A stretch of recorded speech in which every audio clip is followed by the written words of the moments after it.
Hello à tous et bienvenue dans le Pitch du Digital saison 1 épisode 2. Aujourd'hui on parle des petits commerçants qui, s'ils le veulent, peuvent damer le pion à Amazon.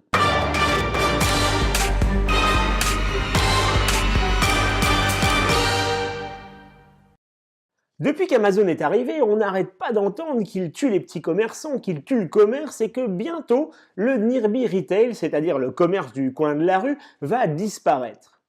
Eh bien non, chers amis commerçants, réveillez-vous, votre mort n'est pas encore pour tout de suite. Néanmoins, il va falloir faire des efforts, mais il est tout à fait possible que vous finissiez par damer le pion à Amazon. Alors j'ai décidé aujourd'hui de faire ce sujet car il y a quelques semaines, Amazon a annoncé l'ouverture de ses premières boutiques physiques en France pour 2017, après avoir fait des essais grandeur réelle avec des librairies éphémères à La Défense et à Vélizy, et surtout avoir ouvert à Seattle, son fief historique, une supérette de 170 mètres carrés et une librairie.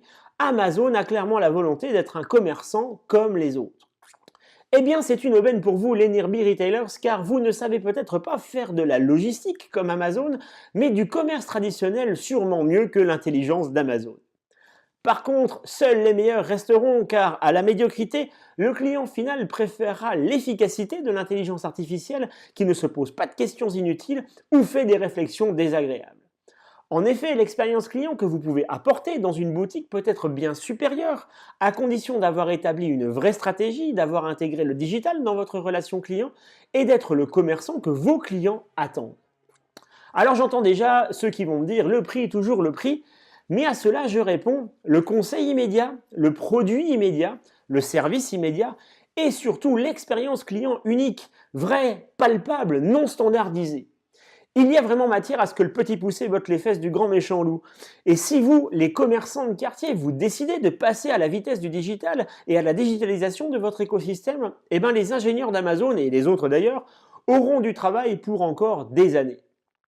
Avant, la digitalisation de l'expérience client n'était réservée qu'aux grandes chaînes qui, profitant de l'effet de masse, pouvaient engager des stratégies ambitieuses de digitalisation. Mais maintenant, ce n'est plus le cas. Le monde numérique ouvre à tous un nombre incroyable d'outils, de services qui permettent de se digitaliser et de digitaliser votre business et de prendre de l'avance.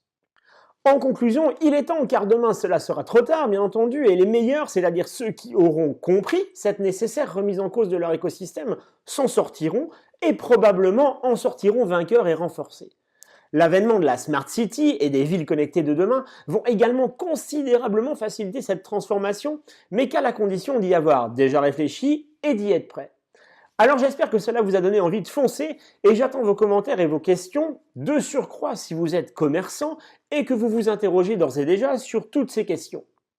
Voilà, souvenez-vous que adopter la bonne stratégie, c'est vivre dans le futur maintenant, et pour ça, abonnez-vous!